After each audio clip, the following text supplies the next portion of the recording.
Alô, queridos, graça e paz do Senhor Jesus, Pastor Josué, mais uma vez aqui, trazendo para você uma palavra que possa edificar sua vida, seu ministério e abençoar sua caminhada com Jesus. Hoje, quero tratar com você um tema muito interessante, que de fato está muito presente também na história da igreja, no nosso dia a dia eclesiástico, que vale a pena a gente avaliar e fazer uma reflexão sobre isso. Quero falar sobre esse sistema Jezabel, né? Desmascarando Jezabel, que é muito interessante a gente pensar como isso ocorre dentro da igreja, né? Uma outra coisa, antes da gente dar o start aqui, não se esqueça de dar o seu like, acionar o sininho, né? Se inscrever se você ainda não é inscrito no nosso canal, que você possa fazer um comentário e compartilhar também esse vídeo para mais pessoas, porque assim o algoritmo do YouTube entende que esse material é importante, então distribui para mais pessoas. Amém? Assim você ajuda com o nosso ministério, você nos ajuda nessa caminhada. Então vamos lá falar sobre sistema Jezabel ou desmascarando o espírito de Jezabel. É muito interessante porque esse personagem bíblico é um personagem, de certa forma, muito intrigante, né, na narrativa bíblica.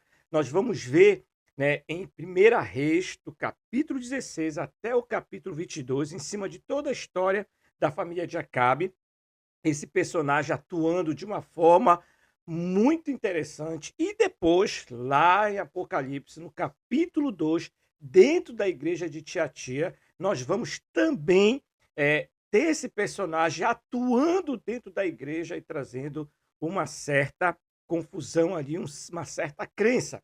Então é importante a gente entender que quando a gente fala de espírito de Jezabel, ou desmascarando o espírito de Jezabel, ou sistema jezabélico, textualmente a Bíblia não vai trazer esse conceito. Você não vai abrir a Bíblia e vai ver o espírito de Jezabel. Não há um demônio chamado Jezabel. É uma conveniência que a gente está usando aqui para a gente entender como isso funciona. Então, o que eu quero que você entenda é que nós vamos analisar de uma forma rápida, tem muitos pontos. Eu estou escrevendo um livro sobre isso, está quase terminando, que nós vamos analisar. Então, esse livro vai te ajudar a aprofundar. A ideia aqui é suscitar em você essa curiosidade, você pesquisar mais nas escrituras sobre isso. Mas esse sistema jezabélico ele é mais comum do que a gente imagina, ele é mais presente do que a gente possa entender, perceber dentro da igreja. Então é importante a gente discernir isso, tá bom? Então vamos entender o espírito de Jezabel, né? Esse sistema jezabélico. Então, quando você olha lá no livro de Reis, de Primeira Reis, capítulo 16, você vê então todo um contexto, né, para que esse espírito entre e atue. Então, primeira coisa que você precisa de entender, quando a gente lê em Primeira Reis e lê em Apocalipse, isso nos faz compreender que essa é uma influência, que esse é um espírito que atua tanto na esfera governamental quanto na esfera eclesiástica. Então você vai ver, né, em Apocalipse está dentro da igreja, em Primeira Reis está ali no cerne da nação. Então é um espírito que está nessas duas esferas aí. E é importante a gente discernir isso. E também discernir como, a nível governamental, esse espírito está se movendo de forma, né, a destruir o caráter e a natureza de Deus numa nação. E dentro da igreja ela vai também ter uma influência. Então a gente precisa de entender como isso funciona. Mas como isso se inicia, né? Como dar o start nessa influência jezabélica, né? Primeira coisa, a gente vai ver que Jezabel, ela atua especificamente na esfera maior, no rei, na mente do rei. Então o que que a gente vê é que Jezabel, ela estava ao lado de Acabe, que era o rei. E quando a gente vê Jesus escrevendo a carta para a igreja de Tiatira, a gente percebe que Jesus faz a observação dizendo ao anjo da igreja. Então, olha como é interessante. A gente precisa discernir que Jezabel vai atuar onde? Na cabeça. Naquele que tem o poder legal de tomar as decisões, de definir o rumo de uma nação e definir o rumo de uma igreja. Então, essa é a primeira coisa que a gente precisa de entender. Só que o espírito de Jezabel, querido, ele não entra de forma leviana, ele precisa ser convidado. Então, ele atua dentro de um amparato, de uma esfera legal, por incrível que pareça. Então, ele não anda de forma abruptamente. Nós vamos ver que teve um casamento entre Acabe e Jezabel, ou seja, houve uma aliança entre Israel e os filhos de Sidom. Então, essa aliança deu um amparato legal para a atuação desse espírito. Então, a primeira coisa que a gente precisa, a segunda coisa, aliás, que a gente precisa discernir é isso. Primeiro, que atua na cabeça, e segundo, que ela tem um amparato legal, uma jurisdição legal para estar atuando dentro de uma nação ou dentro de uma igreja. E é importante a gente discernir essas duas coisas, porque isso dá o start inicial, ok? Então, sobre isso de espírito de Jezabel atuar dentro de uma esfera eclesiástica ou governamental, principalmente na cabeça, então isso precisa nortear nosso entendimento. Porque o problema não está no povo. O povo vai seguir uma direção, vai seguir um governo, vai seguir uma liderança. O problema está na cabeça. E quando a gente ouve, né, ler lá em 1 Samuel, quando Samuel chama a atenção de Saul, e ele diz que a desobediência é como um pecado de feitiçaria, né? Então preste atenção que ali Samuel não está falando para a nação, está falando para o rei. Samuel está corrigindo o rei.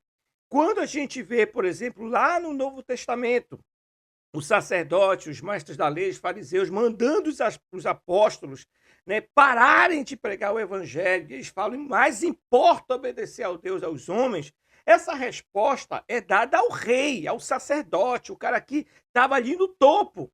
Então a gente precisa de entender isso, porque muitas vezes essa falta de compreensão faz com que lideranças acabem rotulando o povo e perseguindo o povo, achando que o problema é o povo, é a liderança abaixo, e não é ele. Mas aqui no texto bíblico, tanto em Reis como em Apocalipse, a Bíblia deixa muito claro: Jezabel vai atuar na cabeça, vai atuar naquele que tem o poder de decidir os rumos da nação e os rumos da igreja. A segunda coisa muito importante é que eu acho muito forte, é quando o espírito de Jezabel está presente e atua na cabeça, manipulando as direções, a visão, distorcendo o propósito chamado. Ele começa a partir de uma aliança clara estabelecida, e essa aliança ela vai dar legitimidade para essa atuação. E terceira coisa, a gente vai ter a presença, a gente vai começar a vislumbrar e ver, né, a reconstrução de ruínas que haviam sido destruídas, de muralhas, de sistemas que haviam sido destruídos e abandonadas. Porque foi no tempo de Acabe que Riel, um louco, foi e reconstruiu ali as muralhas de Jericó. E o que é reconstruir as muralhas de Jericó? É reconstruir sistemas que Deus já havia destruído. Valores, princípios, métodos, entende? É a gente reconstruir esses sistemas. Essa forma de liderar, essa forma de pensar, essa forma de conduzir o rebanho. Então é muito interessante a gente entender isso. Quando eu falo que Jezabel atua no governo, por exemplo, a gente vê o que está acontecendo na nação brasileira, essa distorção da verdade, essa perseguição daqueles que buscam falar a verdade, mostrar a verdade, a dissimulação, né, de escolhas equivocadas, a dissimulação do erro. Você percebe toda uma manipulação, uma perseguição que vem de cima para baixo. Então, o espírito de Jezabel vai gerar uma perseguição que vem sempre de cima para baixo, porque o líder se sentiu ameaçado, porque o líder se sentiu, né, pressionado, o líder começa a ver que aquela ovelha está pensando diferente, aquela ovelha está, né, descambando para um lado que não é muito seguro, não é de acordo com a nossa visão, não é de acordo aos nossos costumes, não é de acordo com aquilo que a gente prega, não está alinhado com com o nosso DNA. Então você percebe tudo isso é um sistema de dominação. Todas as vezes que a gente segue um sistema além de Deus, querido, isso já é uma rebelião contra o próprio Deus, porque a gente vê isso. O que era Baal? Baal era um sistema paralelo de adoração. Então Jezabel vai instalar numa igreja, num governo, um sistema paralelo de adoração. No governo, a gente tem essa adoração cega para um sistema comunista, né? Socialista comunista, né? Essa adoração, essa vocação de um sistema messiânico político que vai libertar o povo. E na igreja, a gente tem a adoração da igreja, da visão, do lugar, do templo, né? Da história, né? Das experiências. A gente começa a ter um sistema paralelo de adoração. Deus deixa de ser o foco e passa a ser o homem. As ações do homem, as construções do homem, né? A vontade do homem. E o homem começa a adorar a visão que Deus deu para ele. A visão que Deus deu para ele é mais importante que o próprio Deus. Aí a gente entra no conceito paulino, né, de fazer as coisas para Deus. Paulo tinha o coração sincero ao perseguir os cristãos. Ele achava que estava fazendo a obra de Deus, matando os cristãos. E muita gente, muitos líderes estão fazendo a mesma coisa. Estão achando que estão fazendo a coisa certa, matando o rebanho, matando as ovelhas, cerceando os profetas, calando o pensamento contrário. Então isso é um espírito chamado Jezabel, porque é uma característica. Foi o que nós vimos ela fazer no governo de Acabe. É o que nós vemos ela fazer na igreja de Tiatira. E é interessante que em Tiatira o Espírito Santo fala que é uma doutrina que vai manipular a mente e os corações.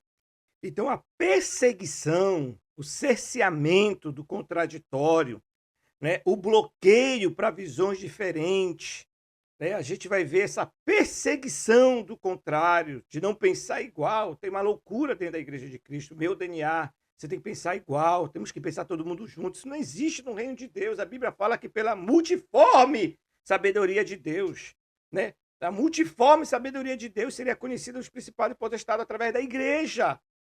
Querido, nós somos multiformes, é uma expressão de Deus. Somos 8, alguma coisa bilhões de pessoas totalmente diferentes uma das outras. Deus nos criou de forma diferente para nós pensarmos de forma diferente.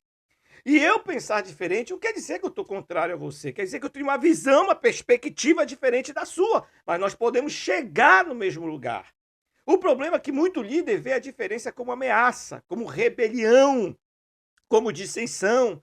E aqui está o problema. Então, uma das características do espírito de Jezabel, querido, é o extermínio da voz profética. Então, Saul, por exemplo, perseguiu, destruiu toda uma cidade sacerdotal por inveja. Porque eles tinham apoiado ali Davi, nem sabia o que estava acontecendo da briga entre Davi e Saul. E ele simplesmente soube que os sacerdotes de Nob ajudaram, então foi e dizimou todo mundo. Então, quando a gente tem a presença do espírito de Jezabel, a gente tem a superficialização das relações, o descarte das pessoas que pensam o contrário, começa a ser um perigo para a igreja, a pessoa tem que ser descartada. E a gente vê a saída dessa pessoa, o líder vê a saída dessa pessoa como um livramento do Senhor. Só que o princípio de liderança é o de Cristo. E na oração sacerdotal, em João 14, Jesus fala assim mesmo: Pai, todos aqueles que o Senhor me deu, eu os guardei. Então, o problema é que a liderança hoje ela é movida por conveniência, é o que a gente vê no Estado. A gente vê um Estado que apoia e que protege aqueles que são convenientes à sua narrativa. E na igreja a gente começa a ver a mesma coisa, porque é um espírito que se comunica. Então, cercear a voz profética é calar os direcionamentos que Deus está dando, é calar as palavras remas que estão vindo do coração de Deus para o coração do povo. Então, esse é o problema de ter um espírito como esse. E aí vem a manipulação, controle, ameaça. E aí a gente tem a fuga, a gente tem a instalação do medo, a mordaça, as pessoas não conseguem falar, as pessoas não conseguem se posicionar. As pessoas não podem expressar o que está no coração, elas não podem expressar o que elas estão vendo. Tem que ficar calada, cerceada, porque é a morte. Jezabel saiu matando os profetas do Senhor e tem muitos ministérios morrendo, porque estão sendo perseguidos por esse espírito. Então vamos lembrar que tudo começa com as atitudes de Acabe. A Bíblia fala que Acabe, filho de Oni, fez o que o Senhor reprovava. E ele foi além, ele não apenas caminhou nos pecados de Jeroboão, nos precedentes que existiam anteriormente, mas fez uma aliança com Jezabel, os filhos de Sidom. Então, é isso. espírito de Jezabel vai atuar na cabeça, manipulando a visão, distorcendo aquilo que Deus colocou no coração do líder, fazendo enxergar o contraditório como uma ameaça. Ele vai instalar-se a partir de uma aliança que Deus está falando que não é para ser feita, uma aliança que dá legitimidade para manipulação, para perseguição, para o espírito de controle, para o espírito de morte. Agora entenda, quando a gente fala de espírito de Jezabel, não é para colocar a larga do espírito, isso é questão do espiritual. Não! Lembre que Paulo fala, cada um de nós é tentado segundo a concupiscência que tem dentro do coração.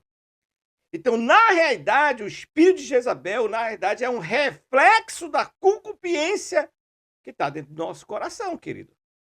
Não é que tem um demônio que está me manipulando, é o meu coração egoísta, enganoso, pervertido, esse coração que é cheio de medo, inseguro, esse coração que não confia em Deus, esse coração que quer ter o controle, esse coração que quer ter o domínio, esse coração que quer que todos façam e cumpram e sigam aquilo que eu quero, é esse coração.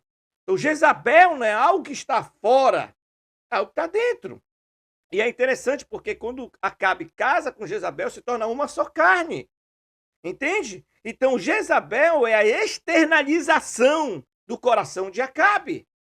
É a escolha moral, imoral, que ele tomou diante de um quadro que ele tinha de possibilidade. Ele tinha a escolha de seguir ou não os caminhos de Jeroboão e casar com alguém do povo, mas ele fez ao contrário. É uma escolha. Então é muito fácil espiritualizar as nossas escolhas imorais.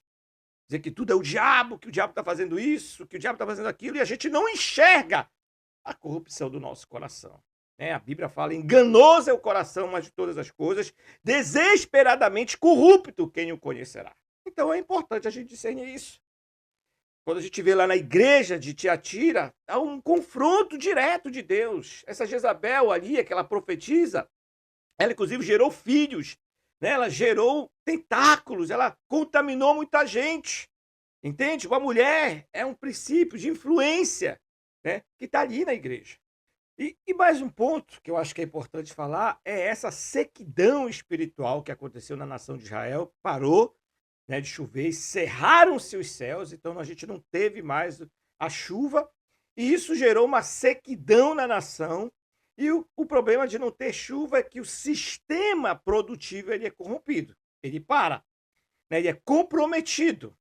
E tem muita, infelizmente, congregação, assim, não estou aqui para julgar ninguém, mas que às vezes a pessoa está ali sentindo poder, então, e acha que pelo fato de ter aquelas manifestações, isso significa que estão vivendo a abundância de Deus, da presença de Deus, mas muitas vezes não é. Lembra que Elias fez para mudar? Elias tipifica muito bem isso. Quando ele vai sacrificar, ele pega lá, joga a primeira vez talhas de água, a segunda, a terceira. Por quê? Porque a terra estava tão seca que quando a água caía, ela chupava aquela água toda. Então é isso que acontece no ambiente espiritual de uma igreja. A unção vem, mas ela é sugada por essa atmosfera de manipulação, controle, medo, insegurança, perseguição. Então ela não consegue encharcar, ou seja, ela não consegue nutrir a vida espiritual do povo.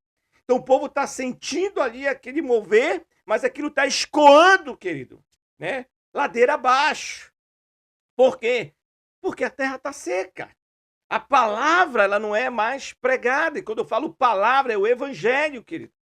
Não é uma palavra para as minhas emoções. Não é uma palavra para eu levar para a minha família. É uma palavra de arrependimento. O evangelho é uma palavra que vai confrontar o nosso estilo de vida pecaminoso, corrompido, que precisa da graça de Deus. Então a gente começa a ver uma escassez da verdade, e também a instalação de uma superficialidade na espiritualidade. Então a pessoa já começa a repetir, já viu aquilo que é tipo um loop na igreja, Eu vejo muito isso, a pessoa começa, a adoração vai, aí tem aquele pico da adoração e depois cai. Aquele pico de adoração, pastor, amém, agora que bênção, Deus está aqui. Como é isso? Não faz sentido, é um loop, de superficialidade que a gente vive. Então, o espírito de Jezabel, ele traz essa confusão eclesiástica, essa distorção do caráter de Deus, alianças, sequidão espiritual, sequidão na palavra, perseguição dos profetas, e também vai gerar perseguição aos dons, aos ministérios. Então a gente vê a instalação disso, né? Aí instala regras e conceitos, princípios e valores que não estão alinhados com o caráter de Deus.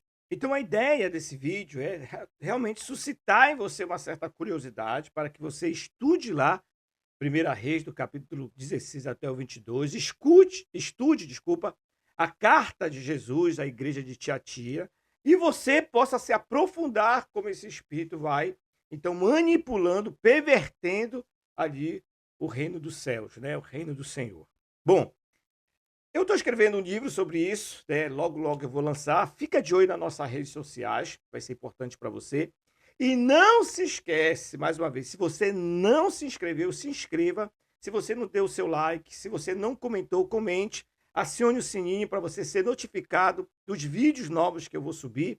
Então, vai ser muito importante para a gente, também é muito importante para você, porque a gente vai caminhar junto. Amém, querido? Deus te abençoe e que esse vídeo possa ter edificado a sua vida, no nome de Jesus.